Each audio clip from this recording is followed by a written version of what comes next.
Boa noite, pessoal! Tudo bem com vocês? Estou aqui dando um jeito na câmera, enquanto o pessoal tá chegando. Boa noite, gente bonita e nutrida.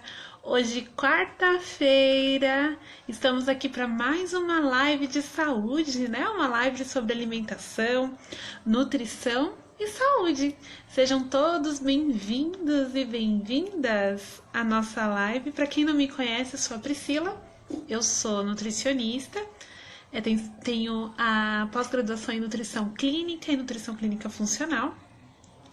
E tenho esse projeto de lives todas as quartas-feiras para poder esclarecer dúvidas, né? E informar mais você sobre o que a alimentação, a nutrição e a alimentação podem fazer, né? Pela sua saúde, pela sua qualidade de vida. Então, nós vamos começar essa live sobre gastrite e alimentação. Eu quero dar 2 avisos antes da gente começar a live. Eu estou gravando da minha casa, então barulhos como cachorros latindo, caminhão dos churros passando na rua, é algo bem normal, então relevem esses barulhos, esses barulhinhos. E prestem atenção no conteúdo. Eu também tenho uma cachorrinha, pode ser que ela lata. Mas sejam todos bem-vindos. Mais cedo eu perguntei nos stories se alguém já tinha tido gastrite. Ou se conhece alguém que tem gastrite. E se vocês se interessavam por este assunto e tal. Perguntei também ontem, né? E aí a maioria das pessoas responderam que sim, se interessam. E conhecem alguém que tem, ou já tiveram, ou ainda tem gastrite. E como eu disse no post mais cedo, isso é algo muito recorrente no consultório, né? Muitas pessoas reclamam de dores, de náuseas, de azia, de incômodos dessa parte gastrointestinal. Então, eu acredito que essa live vai ser bom, tanto para você, quanto para orientar, né? As pessoas à sua volta, orientar seu amigo. Ai, que linda! Bem-vinda, Letícia! Tudo bem com você? Obrigada por participar da live. Saudades! Então, esse assunto, né, é um assunto pertinente. Aposto que você conhece, sim, uma pessoa que já teve gastrite ou que reclama de dores estomacais, né? E isso muitas vezes é crônico, né? Muitas vezes isso vem de anos. E a pessoa faz um tratamento ali, outra acolá, e aquilo retorna. Nunca ela consegue realmente tratar aquilo de uma forma eficaz, né? E hoje eu vim para conversar com vocês sobre como a alimentação é crucial nesse tratamento, né? Muitas vezes a gente, né, não leva tão a sério que a alimentação possa ser tão importante na nossa qualidade de vida, para nossa alimentação. Desculpa, para a nossa saúde. Ai, saudades também, Letícia. E aí, a gente tá dando um tempinho, o pessoal tá chegando na live. E aí, se vocês estiverem me escutando bem, dá um joinha, acene, pra eu saber que você tá me escutando bem, que você tá entendendo o conteúdo. Oi, Aline, seja bem-vinda! Bem-vinda à live. Então, gente... Ah, tudo bem! Oi! Tá bom o áudio aí? Dá pra escutar? Então tá bom, gente. Então vamos começar. Já são 9h10, né? Já passou do horário da gente começar a live. E eu vou começar falando de algo bem básico, né? Sobre a gastrite. O que é gastrite, né? Que muitas pessoas não sabem identificar o que é, mas tem diversos sintomas, né? Que as pessoas têm. Muitas pessoas têm náusea, pessoas têm queimação, elas falam, né, que tem empachamento, que quando comem se sentem pesadas. Há diversos relatos, né, da forma que cada um se sente esse desconforto Desculpa, esse desconforto no estômago. Alguém aqui que tá na live já teve gastrite? Teve algum desconforto? Como que é que você reconhece a sua... Qual é o sintoma, né, que você tem da sua gastrite, da sua dor de estômago, do seu desconforto? Vou esperar a resposta de vocês, hein? E aí, a gastrite, ela pode ser ocasionada, isso é muito importante, por uma bactéria chamada H. pylori. Então, isso é uma coisa muito, muito importante, que você sim faça a consulta e o acompanhamento com o médico, né? Pode ser o médico, pode ser o clínico geral, muitas vezes eles conseguem fazer esse diagnóstico, ou o gastroenterologista, dependendo do seu acesso. Mas é importante fazer também o diagnóstico, né, do que você tem. Pois o tratamento, por exemplo, da H. pylori, é necessário utilizar antibióticos. E nesse caso, a nutrição, né, a nutricionista, nesse caso a gente não pode receitar e nem diagnosticar. Então, algo muito importante para a gente começar essa live. O acompanhamento da gastrite precisa ser feito por pelo menos 2 profissionais. Então, o médico e, super importante, eu fazendo meu jabá, mas não é só vendendo, né, a nossa área, a área da alimentação, a área da nutrição, mas também porque é muito crucial e muito importante. Mas é necessário fazer um diagnóstico, sim, com o médico. Ó, a Letícia disse que ela sente muitas dores e distensão abdominal. E a Aline, ela diz que tem gastrite e esofagite. Meus primeiros sintomas foram eructações excessivas e dor no peito. Eructações, para quem não sabe, né, são arrotos, né, e dor no peito. Que é nessa região, né, do peito, do estômago, esôfago, né. Então, continuando, então, entenderam o recado, né? Primeiro, junto com a alimentação, procurem um médico, tá? Porque precisa ser feito o diagnóstico dessa gastrite. E se for necessário, é preciso fazer o uso de medicamentos, como antibióticos para H. pylori, e dependendo de quanto é a dor que você sente, de como isso altera, né, a sua rotina, sim, é necessário utilizar medicamentos, né? Medicamentos que aliviem, né, essa dor e te acompanhem ao longo do tratamento. Pode ser que seja por um período curtinho, né, que não seja por muito tempo, mas muitas vezes é necessário. Então, é importante fazer esse acompanhamento. Beleza? Combinado essa parte. Agora, qual que é um dos maiores problemas da maioria da população? Muitas vezes você tá com uma dor de estômago, uma gastrite, aí você vai no pronto-socorro, ou você vai no clínico, só que ou não se investiga, ou quando você vai no pronto-socorro, ele te passa algum medicamento para alívio, né, dessa dor. Afinal, você tá sentindo muita dor. E aí, normalmente, eles passam alguns remédios que diminuem o quê? Diminui a acidez, né? Diminui o HCl, diminui a acidez para você não sentir tanto desconforto. E a classe, né? Um desses medicamentos é o famoso omeprazol, né? E é todos os ols, né? Com o final pantoprazol. Tem outros medicamentos também. Ou muitas vezes a gente tá com dor de estômago, a gente sabe que a nossa tia, nossa avó, nossa mãe, prima, amiga, vizinha, colega, ela tomou omeprazol quando ela sentiu essa dor, né, esse incômodo. Então, ela fala, toma um também que você vai ver que vai te ajudar. E você vai e toma, e te ajuda, e melhora, né, aquela dor naquele momento. Ou você chega também no balcão da farmácia, isso acontece muito, meu esposo é farmacêutico, e muitas vezes a pessoa tá com dor, ela quer alguma coisa que alivie, né, o sintoma dela. Isso é até natural. E aí, quando você chega, você quer algo que alivie, lógico, o farmacêutico também vai falar pra você, toma omeprazol. Isso não há problema se tiver um acompanhamento, né. O que acontece com a maioria das pessoas? Você foi ao médico uma vez ou pegou lá a dica da vizinha, a dica de alguém, usou omeprazol e alivia, né, a sua dor. Melhora todos os sintomas que você está tendo, né, sintomas que você está tendo. E aí, depois que passa o efeito do medicamento, você sente novamente, né, as dores, todo o desconforto. E você vai e utiliza o medicamento de novo. Depois chega uma hora que isso fica crônico, né? Você não consegue mais ficar sem o medicamento.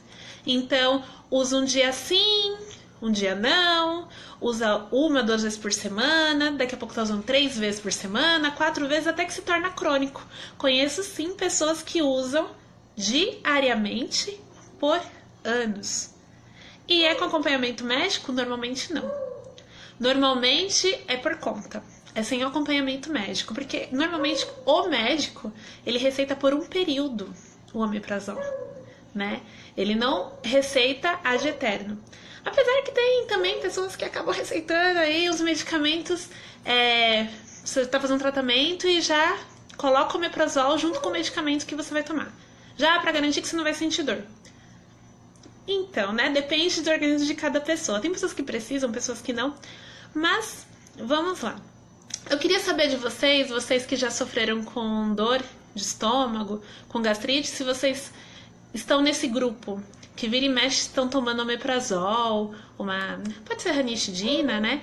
Um desses medicamentos para poder aliviar. Se vocês estão nesse grupo, comenta aqui pra mim, me avisem. Então, e tem o risco, né, do uso crônico desses medicamentos, desses OLs, né? Já tem algumas pesquisas que apontam que como esse medicamento, a função dele é diminuir, abaixar a acidez, né, do seu estômago e assim diminuir esse desconforto. E o que acontece? Esse ácido que a gente produz no estômago, o HCl, ele também serve, olha que coisa, para a gente... Ai, que lindinho, hoje não mais, a Letícia, né? Nutrição, né, Lê?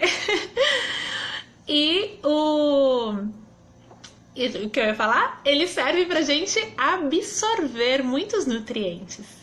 Então, como vitamina B12, alguns minerais, outras vitaminas.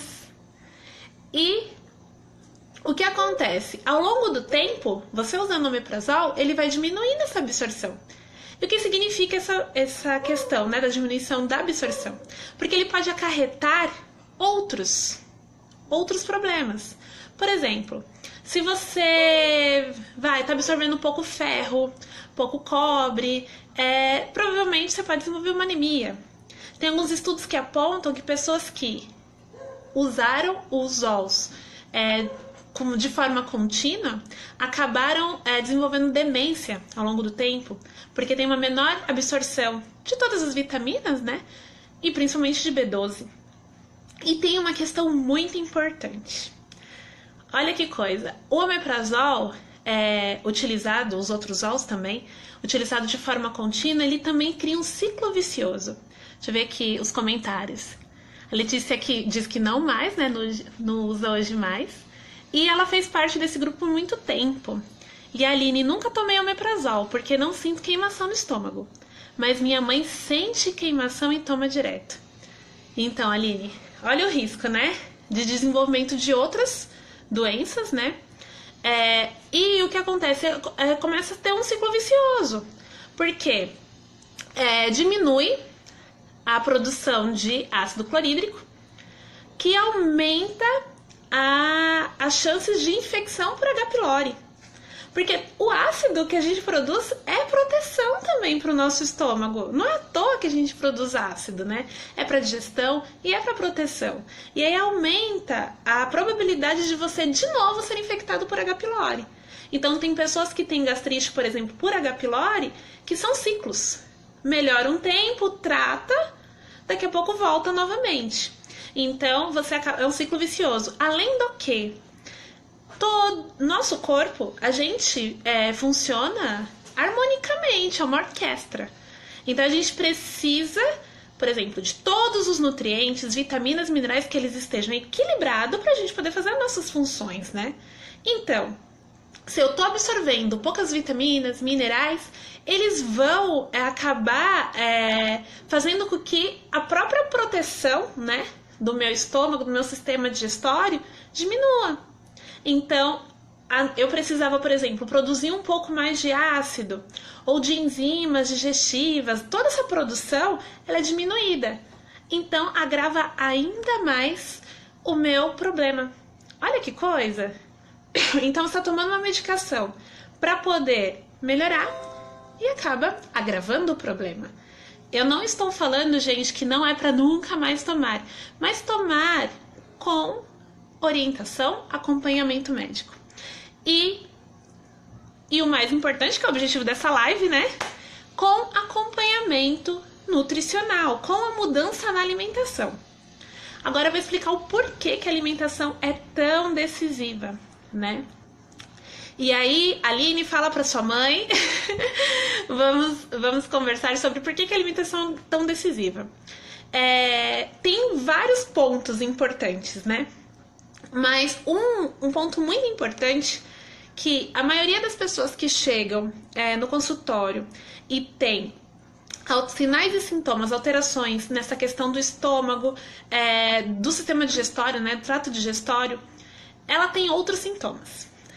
E a maioria dos sintomas, quando a gente aplica o questionário de rastreamento metabólico, faz anamnese, vai conversando com a pessoa, tem outros sintomas que estão relacionados a algo chamado a hipersensibilidade alimentar. Eu já falei isso em algumas outras lives, acho que eu já expliquei isso em alguns vídeos lá no YouTube, mas enfim, eu vou fazer um resuminho rápido do que é essa hipersensibilidade alimentar. Seria um tipo de alergia, mas uma alergia, hipersensibilidade alimentar, uma alergia tardia. Hipersensibilidade alimentar tardio. Para você entender a diferença. Por exemplo, quem tem alergia, que é uma alergia imediata ou rápido sintoma, vou dar um exemplo bem bobinho assim. Por exemplo, você tem a alergia a frutos do mar, a camarão. Se você come o camarão e você tem alergia, dentro de pouco tempo, às vezes tem gente que é minutos, tem gente que dá 1 hora, dentro de pouco tempo, você vai ter sintomas associados àquilo. Então, nos mais graves, né, fechamento de glote, edema, às vezes alergia na pele, e você consegue relacionar normalmente o que te dá alergia. Uma alergia que é essa questão da alergia imediata. Por exemplo, uma pessoa quando entra num quarto que tem pó, assim que entra, espirra. Então você consegue associar essa alergia. Porém, existe um outro tipo de hipersensibilidade alimentar que é mediada por outra molécula, né? E ela é uma hipersensibilidade tardia. E muitas vezes a gente não relaciona isso a vários sinais e sintomas. O que acontece? Quando a gente... Eu vou dar um exemplo. Alguns alimentos eles têm umas moléculas que são de mais difícil digestão. Falando leigamente, né? De mais difícil digestão. A quebra delas no nosso intestino, no nosso sistema digestório, ela é um pouco mais difícil. Normalmente elas são proteínas, né? E elas não são quebradas devidamente e não são absorvidas da forma correta. Então, ela é absorvida de uma forma de um tamanho maior do que deveria, leigamente. E aí ela é compreendida pelo nosso organismo como algo que está que está ameaçando, como um corpo estranho. E aí o nosso sistema imune, o sistema imune é o nosso sistema de defesa, ele é ativado. E quando ele é ativado para defender o corpo de algo. Só que na verdade ele não é um vírus, não é uma bactéria, né? É uma molécula de proteína, de alimentos. E aí o que acontece? Essa reação começa a desencadear uma reação inflamatória. Aí pensa numa reação inflamatória. Por exemplo, quando a gente machuca algum lugar, bate, logo não fica vermelho em volta? Acontece uma reação ali inflamatória. Isso está acontecendo lá dentro do nosso corpo, do nosso organismo. E a gente comendo, né, utilizando esses alimentos que causam essa alergia crônica, que é levinha, não é uma alergia que você tem, né? A garganta que tampa, várias bolinhas, você tem uma reação que você fica vermelho naquela hora. Não, é uma reação alérgica de inflamação de baixo grau, que a gente chama. O que é baixo grau? Que ela é pequenininha, né? Então, e ela vai acontecendo ali cronicamente. Isso, quando ela acontece, essa inflamação de baixo grau, a Meg aqui, gente, minha cachorrinha, ela tá aqui pra ela não latir. E aí, essa inflamação de baixo grau, ela tem algumas consequências. Então, muitas alergias, por exemplo, respiratórias, rinite, sinusite, bronquite, tudo quanto é it, né? Problemas de infecção urinária de repetição, enxaqueca e a gastrite está aí também nesse grupo. Então, esses alimentos que causam essa hipersensibilidade alimentar tardia são cruciais para desencadear inflamações no nosso organismo, entre elas a gastrite. E aí, uma das primeiras coisas quando eu atendo um paciente que tem esse perfil é verificar como que é a alimentação dele e normalmente a gente retira esses alimentos que são mais alergênicos, né? Que já tem uma associação maior com essas alergias, com essa hipersensibilidade alimentar tardia. Aí você vai falar, Pri, mas quais são esses alimentos? Eu vou citar alguns, mas a gente precisa ter um geral, né, de cada paciente, de cada pessoa. Então, por isso que a conduta é individualizada, né, a nutrição funcional é individualizada, pra gente, pra eu saber realmente o que dá pra tirar e o que não dá pra tirar desse paciente. E tem a questão dos testes, né, do que causa alergia, o que causa mais dor, o que ele tolera, o que não tolera, mas enfim. Basicamente tem alguns grupos, né, de alimentos que são mais evidentes. O famoso, né, o trigo, todos os derivados de trigo que contém glúten, né, o glúten está bem relacionado a essas inflamações. O leite, gente, o leite está muito relacionado também. Todos os leites no geral, né? O leite animal, o leite de vaca, tá bem relacionado, né? Também com o desenvolvimento dessa hipersensibilidade. E aí você fala, mas logo leite? Que as pessoas falam, não, tá com dor de estômago, toma leite que melhora. Então, né? Na verdade, para dor de estômago, o leite alivia naquela hora, porque ele diminui na hora que você toma, ele dá uma equilibrada ali na quantidade de ácido. Então você sente um conforto. Porém, o leite ele tem uma fermentação, né? Então vai causar mais gases, mais distensão abdominal. Então depois você vai se sentir pior. E além disso, ele tem essa proteína, né, de difícil digestão, que causa essa hipersensibilidade alimentar também. E não é intolerância à lactose, gente. Nesse caso, não adianta tomar enzima. Não é o problema da enzima. O problema é a caseína, que é uma outra proteína do leite, que tem uma quebra difícil, né? E aí ela é encarada como algo que está atacando o organismo e desencadeia o nosso sistema imune, né? Nosso sistema de defesa. Daí tem outras coisas, como soja, corantes, muitos corantes da alimentação industrializada, né?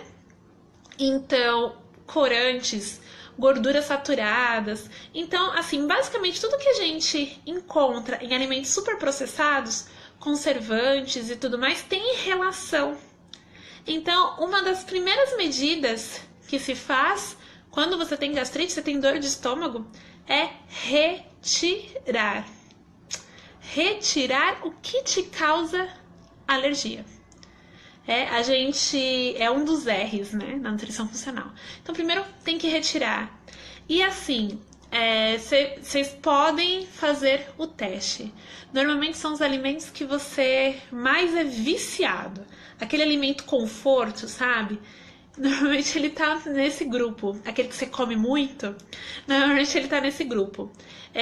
O meu caso não foi gastrite, mas o meu caso, a parte da alergia respiratória, eu amo leite. Amo mesmo. Hoje nem tanto porque eu já me acostumei, né? A ficar sem o leite e derivados. Como sim, mas como de vez em nunca. Mas assim, no geral, e são os alimentos que mais te dão conforto, aqueles alimentos que você gosta mais, sabe? Normalmente eles estão relacionados. Então a primeira coisa que tem que fazer é retirar esses alimentos que causam essa alergia tardia. Você vai ver, pode parecer assim, ai, mas eu sempre tomei o leite, eu sempre comi trigo, eu sempre comi derivados de soja. Inclusive o óleo, viu, gente, que a gente usa pra cozinhar. Sempre assim, eu sempre comi chocolate. Eu sempre fiz isso, eu sempre fiz aquilo.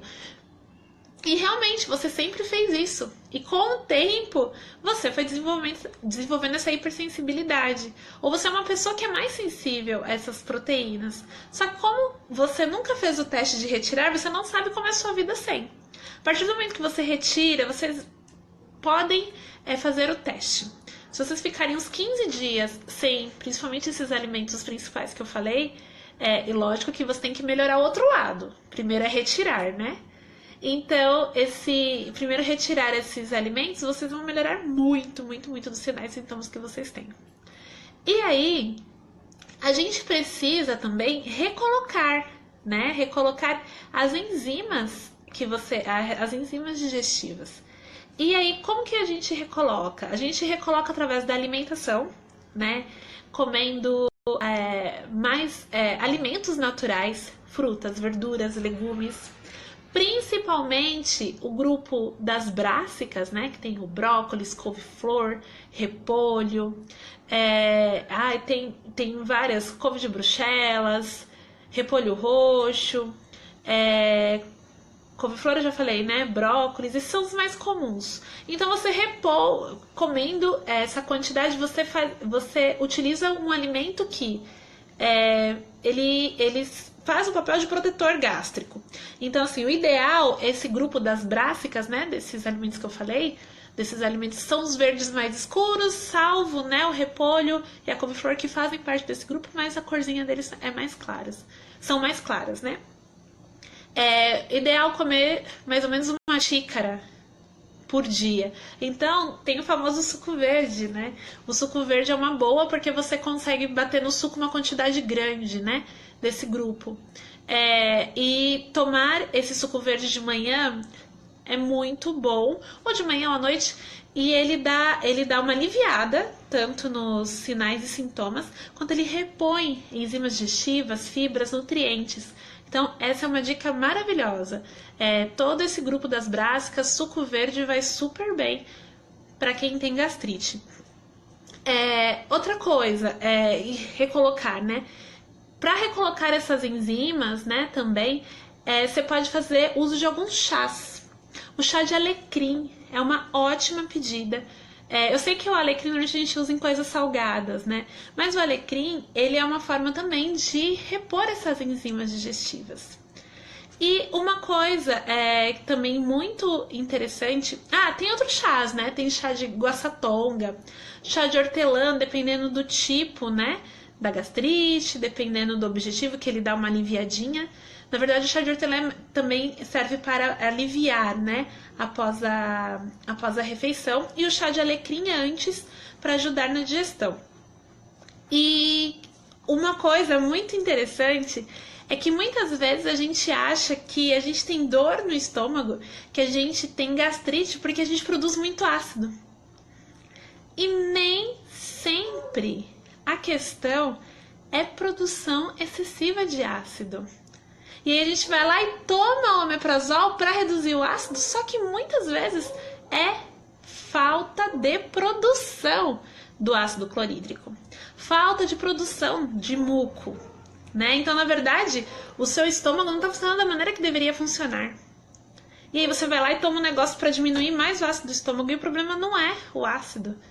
O problema é a falta dele. Interessante, né? E aí, uma coisa que é muito interessante fazer de manhã, lógico, depende de do nível que você estiver, né? De dor, de aceitação e tudo mais. Sabe o limão? O limão, a água com limão de manhã em jejum, ele é super interessante para fazer esse reequilíbrio do ácido. E é muito, muito interessante. Muitas pessoas, eu já prescrevi para muitas pessoas, e isso faz sim diferença nesse equilíbrio, na digestão. Então, tomar esse suco, essa água com limão de manhã em jejum também ajuda bastante, além do suco verde, e arrumar toda a alimentação. Então, a gente já retirou tudo quanto é tranqueira da alimentação e tá colocando alimentos naturais e colocando alimentos que vão servir para tratar, né? Como eu falei, do grupo das brássicas, né? Que pode ser feito com suco verde. E agora eu falei do chá de alecrim, do chá de hortelã, tem água satonga, tem também o limão. Então são formas, né? De você recolocar, né? O que está faltando no seu trato gastrointestinal. Outro item, né, outro alimento bem utilizado é a aloe vera, né, que é a famosa babosa. Só que, gente, o aloe vera é ótimo também para ajudar essa cicatrização, né, vamos dizer leigamente, essa reconstituição, recomposição da nossa mucosa, do trato gastrointestinal, que muitas vezes esse processo de inflamação ele faz com que tenhamos lesões, né, ao longo do trato gastrointestinal.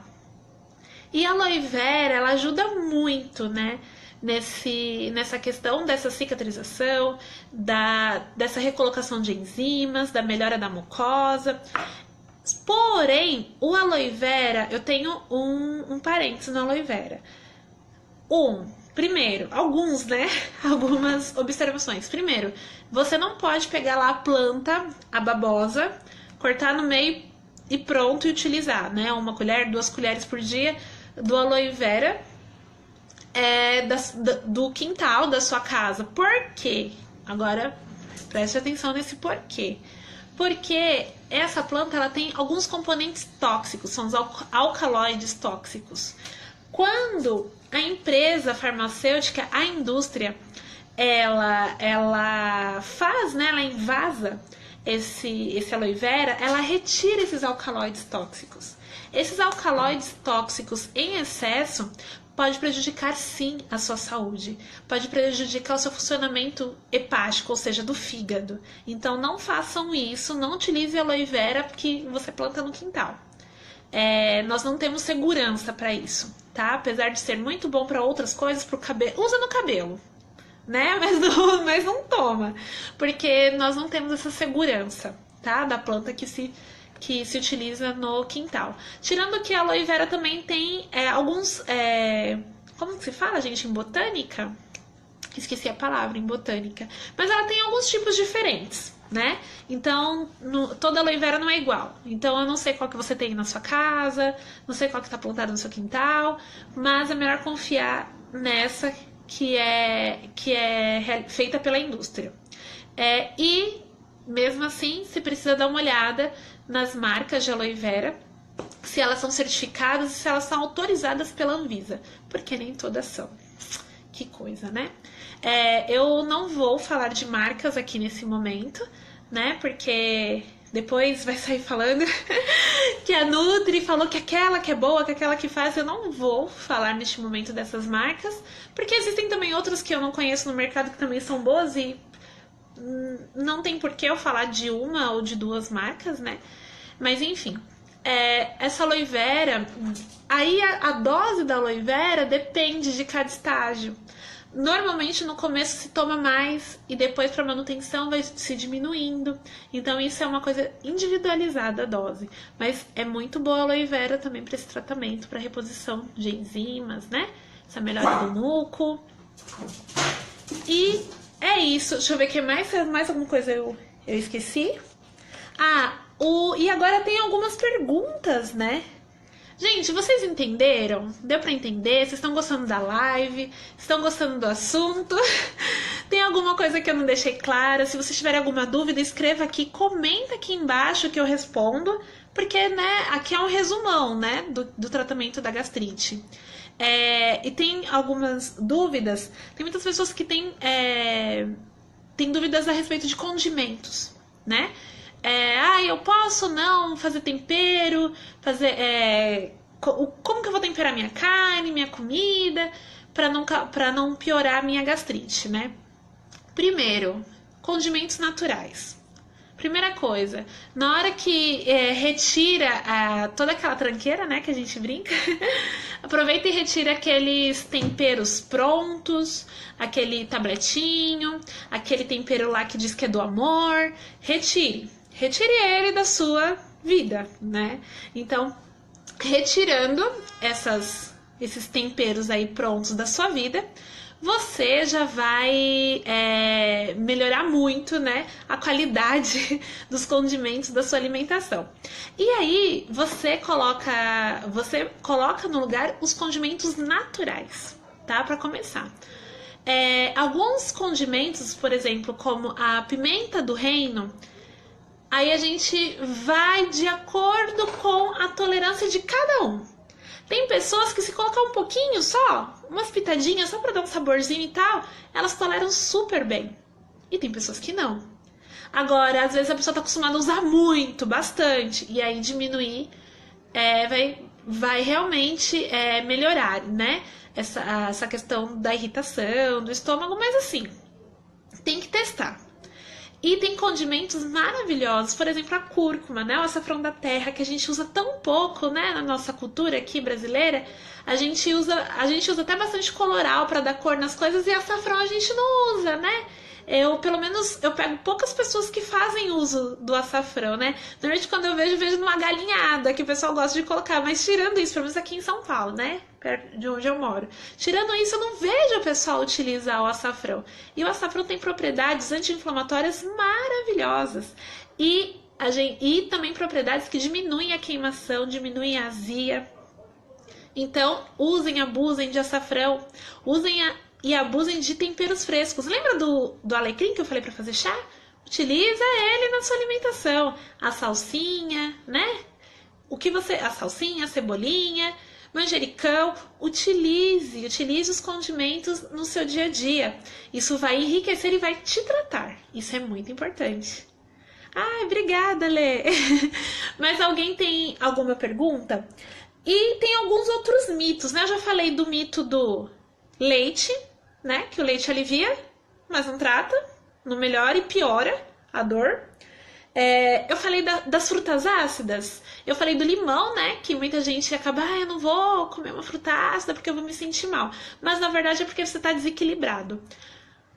Por isso que você se sente mal quando você come algo um pouco mais ácido, uma fruta ácida, por exemplo. Porque, na verdade, o seu sistema digestório está em desequilíbrio.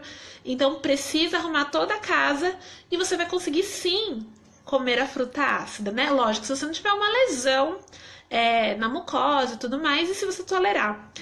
Tem um dado muito interessante, né? Isso é bem antigão, é da época da minha faculdade.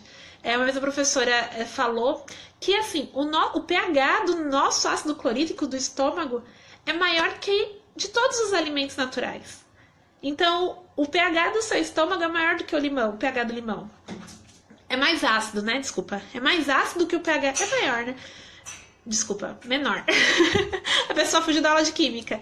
Mas enfim, o limão, ele é mais ácido. Desculpa, o seu ácido clorídrico é mais ácido que o limão. É mais ácido que o maracujá. É mais ácido que a laranja. Entendeu? Só que, lembra dessa hipersensibilidade alimentar, como é individual? Tem pessoas que, por exemplo, a laranja, né? Esse grupo da laranja causa hipersensibilidade alimentar. Então, às vezes a pessoa utiliza muito, né? Consome muitos alimentos desse grupo e aí a gente precisa retirar também para verificar se não é ele que está ajudando, né? A piorar a situação. Outra pergunta que me fizeram foi: cafeína pode agravar a gastrite? Sim, pode sim. A cafeína a gente encontra no café, encontra no mate, no chocolate, no chá verde, na Coca-Cola, Ó, falei a marca, né? Refrigerante de cola. Pode agravar sim. Só que, como eu disse, tem que verificar a tolerância, né, de cada pessoa. O refrigerante eu não preciso nem falar, né?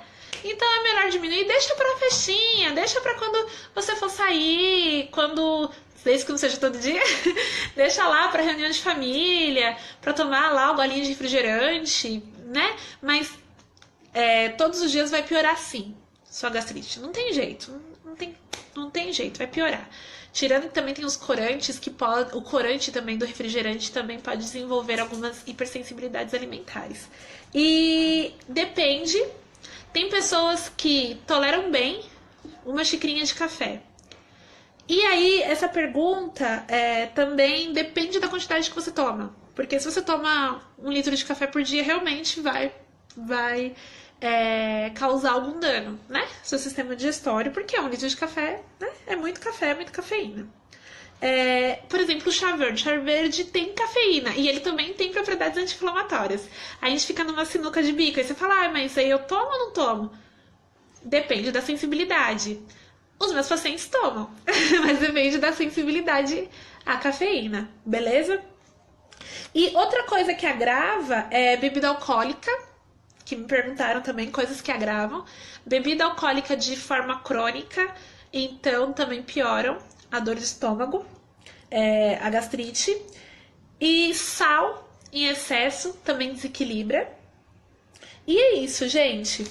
Eu espero que eu tenha conseguido, né, passar para vocês um conteúdo legal sobre gastrite. Eu gosto muito de falar desses assuntos de alimentação e saúde. Se vocês querem que eu faça um vídeo mais completo, coloca aqui, comenta, coloca lá no meu perfil, me envia por direct, porque eu quero gravar uma série sobre gastrite um pouquinho mais elaborada e colocar lá no canal do YouTube, que lá faz tempo que eu não posto nada, viu, gente? Podem puxar minha orelha. Mas enfim, é isso.